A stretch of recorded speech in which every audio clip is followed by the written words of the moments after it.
Hello, আসসালামু আলাইকুম guys. আমরা সকাল 10টায় অফিসে আসলাম। আসার পরবর্তীতে আমাদের কাছে একটা কমপ্লেন এসেছে। আমাদের অফিস থেকে মিনিমাম 800 মিটার থেকে 700 মিটার দূরত্বে। তাই আমরা 3 জন বের হয়ে গেলাম। দেখা যাক ওখানে গিয়ে আমরা সমস্যাটা আসলে কী পাই। অবশ্য আমাদেরকে কমপ্লেন দিয়েছে ওনাদের লাইন দুইটা চলে, একটা নিচ থেকে উপরে। নিচের লাইনটা মেবি চলতেছে না, উপরের লাইনটাও চলতেছে না। আউটপুটের মাধ্যমে কাস্টমার সার্ভিস দিতেছে, তো এই কারণে। দেখা যাক, আমরা গিয়ে দেখি আসলে সমস্যাটা কী। আপনাদের সাথে একটু শেয়ার করতেছি।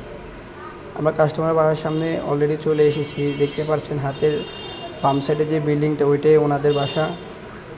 এই সামনে যে পিলার দেখছেন, এই পিলারটার সাথে আমাদের তার গিয়েছে। আমাদের টেকনিশিয়ান উনি অলরেডি হাতে কেঁচি নিয়ে ফাইবার কাটার জন্য চেষ্টা করতেছে।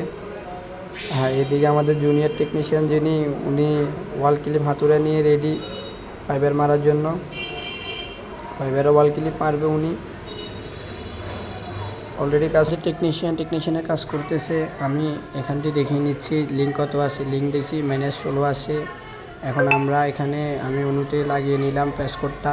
এখন লাস্ট পর্যন্ত কামের রেজাল্টটা কেমন হলো আপনারা কমেন্ট করে জানাবেন সুন্দর হয়েছে কি না। ঠিক আছে, আল্লাহ হাফেজ, সবাইকে ধন্যবাদ।